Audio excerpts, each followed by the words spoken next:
Kwenye kipindi uliopita, Mungu alitujalia tukazungumzia group ya 3 kati ya zile group 3. Na tukaona kwamba group hii ya 3 wanatambua sheria za Mungu jinsi ilivyo ndani ya Yesu Kristo. Kwa maana tuliona group ya kwanza ni wale wanasema kwamba sheria za Mungu zilifika mwisho. Group ya pili ni wale wanasema kwamba sheria zipo ama sheria za Mungu zipo na ni jukumu lao wenyewe kutunza zile sheria ama kuhifadhi zile sheria. Na kwa hivyo hiyo kikundi cha pili ni wale ambao wanafananishwa na Mafarisayo ambao walikuwa na bidii kutunza zile sheria kwa akili zao na kwa uwezo wao. Lakini sasa tulipoona group ya 3, wao wanaishi kwa imani. Wanaishi kwa kumtegemea Kristo apate nafasi, ama wanamtambua Kristo akiwa ndani yao. Naye kwa sababu sheria za Mungu inapatikana ndani ya Kristo, basi Yesu Kristo anatimiza kile ambacho sheria inasema akiwa ndani ya hao wameamini ambao ni group ile ya 3. Sasa ninaomba turudi kidogo tuangazie sana group ya kwanza. Kwa sababu group ya kwanza, mahali ambapo changamoto inatokea ni kwamba wao wanasema sheria za Mungu zilifika mwisho wakati Kristo aliposulubiwa. Na mara nyingi hiyo kusema kwamba sheria za Mungu zilifika mwisho inaibuka wakati ambapo swala la Sabato linazungumziwa. Sabato ni amri ya 4 kati ya zile amri 10, na mara nyingi swala hilo linapoibuka ndio hiyo group ya kwanza inasema ya kwamba sheria zilifika mwisho wakati Yesu Kristo alisulubiwa.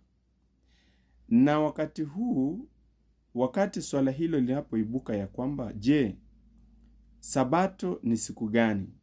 Kwa sababu siku ya ibada kwa wale wanaosema kwamba ni Wakristo ni siku mbili. Siku ambayo ni mwanzo kabisa ni siku ya Jumamosi, alafu sasa kuna siku ya Jumapili. Sasa kati ya hizo siku mbili, kuna wale wanasema kwamba siku ya Sabato ni Jumamosi, na wale wengine wanasema siku ya Sabato ni Jumapili. Na sasa kwa kuwa wengi wanaamini ya kwamba siku ya Sabato, na wengi wanajua, na hata hiyo group ya kwanza inajua kabisa kwamba tangu zamani Sabato imekuwa ni siku ya Jumamosi. Sasa wakati ambapo neno la Mungu linazungumza ya kwamba linahitajika kwamba Kristo anapofunua uhifadhi wa sheria zote, basi atafunua pia uhifadhi wa Sabato ambao ni Jumamosi. Lakini kwa sababu watu wamezoea kufanya ibada siku ya Jumapili, na wengi wanajua kwamba wanaamini ya kwamba hiyo ndio siku ya Sabato, jambo hilo linapoibuka sasa ndio jambo la kwamba sheria zilifika mwisho ama sheria zilikuwa za Waisraeli linaweza kuibuka ama inatokea. Lakini Roho wa Mungu kupitia Paulo hakuweza kuzungumzia kwamba sheria za Mungu zilifika mwisho. Ni kweli ya kwamba tunaishi kwa neema. Ni kweli ya kwamba tunaishi kwa imani. Na hiyo kuishi kwa imani haimaanishi ya kwamba tunafutilia mbali sheria za Mungu ama tunapuuza sheria za Mungu. Badala yake, kuishi kwa imani ni kumtegemea Kristo afunue utiifu wa sheria ndani ya wale ambao wameamini, na hiyo ni kwa neema yake. Kwa hivyo wale ambao wanasema kwamba kwa neema yani sheria za Mungu tumefunguliwa huru, ili kwamba sheria za Mungu isiwe kwamba inatusukuma ama inatufanya tuwe watumwa wa hiyo sheria, basi wanafanya kinyume na vile Injili inafundisha.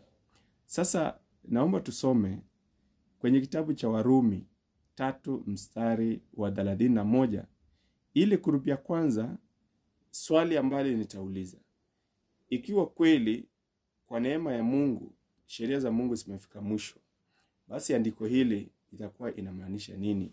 Kwenye kitabu cha Warumi 3:31, neno la Mungu linasema hivi: basi je, twaibatilisha sheria kwa imani hiyo? Hasha! Kinyume cha hayo, twaithibitisha sheria.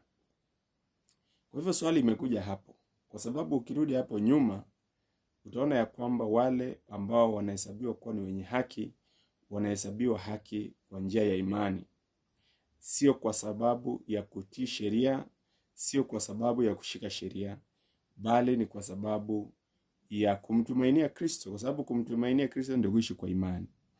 Sasa hii kutumainia Kristo ndio haijaeleweka vile ambavyo inafaa. Kumtumainia Kristo haimaanishi kwamba Kristo sasa anatufundisha tufunje sheria ama tuende kinyume na sheria.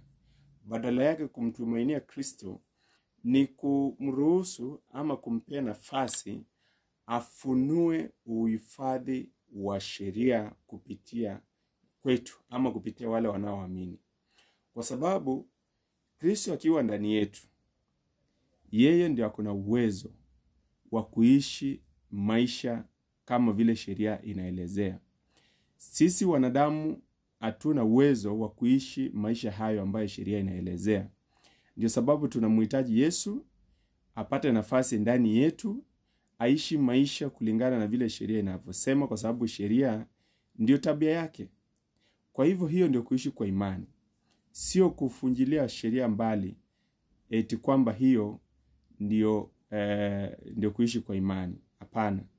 Kwa hivyo ikiwa basi hatuondoi sheria ama hatubadilishi sheria kwa imani, basi inamaanisha ya kwamba zile sheria za Mungu zinasimama imara. Na ndio sababu bado tutasoma hii kitabu tu ya kitabu cha Warumi. Tutasoma kuanzia mstari wa 7. Yaani Warumi 7 tutasoma kuanzia mstari wa 7 ili tuone kweli ikiwa sheria za Mungu iko na shida. Basi neno la Mungu linasema hivi: tusemeje basi? Torati ni dhambi? Hasha! Hili swali bado. Pale tuliulizwa, je, tunafutilia mbali sheria za Mungu kwa njia ya imani? Bado ni hasha. Kwa lugha ya Kiingereza inasema God forbid. God forbid ni kusema ya kwamba jambo kama hilo haipo, haiwezekani. Kwa hivyo hapa pia ni swali limeulizwa, je, tusemeje basi? Torati ni dhambi? Kwa sababu ukisema Torati ilifika mwisho, sasa itakuwa kwamba wale ambao wanazungumzia kuhusu Torati itakuwa wanafanya dhambi kama ilifika mwisho. Lakini hapa maandiko inasema ya kwamba kama basi Torati inauliza kama ni dhambi, kama ni makosa. Sasa hapa tunaambiwa asha, yani God forbid. So ukiendelea pale mbele tutasoma mstari wa 12, inasema hivi: basi Torati ni takatifu na ile amri ni takatifu na ya haki na njema. Kwa hivyo unaona sheria za Mungu ama Torati iko sawa, iko takatifu, iko njema, ni ya haki na haiwezi badilika. Kwa hivyo kila ambacho ni chema haiwezi kuwa ya dhambi. Kila ambacho ni ya haki haiwezi fika mwisho, kwa sababu haki lazima ibaki hadi wakati Kristo atakaporudi. Kwa hivyo hii group ya 3 ndio group ambayo Kristo amejifunua kwao, na wanaelewa vile sheria za Mungu inahifadhiwa ikiwa ndani yao. Kwa hivyo ndugu zangu, tumtazame Kristo atufundishe jambo hili kwa uwazi na kwa undani, ili tuweze kabisa kuweza kuja mbele za Mungu tukiwa na uhakika ni nini tunaamini.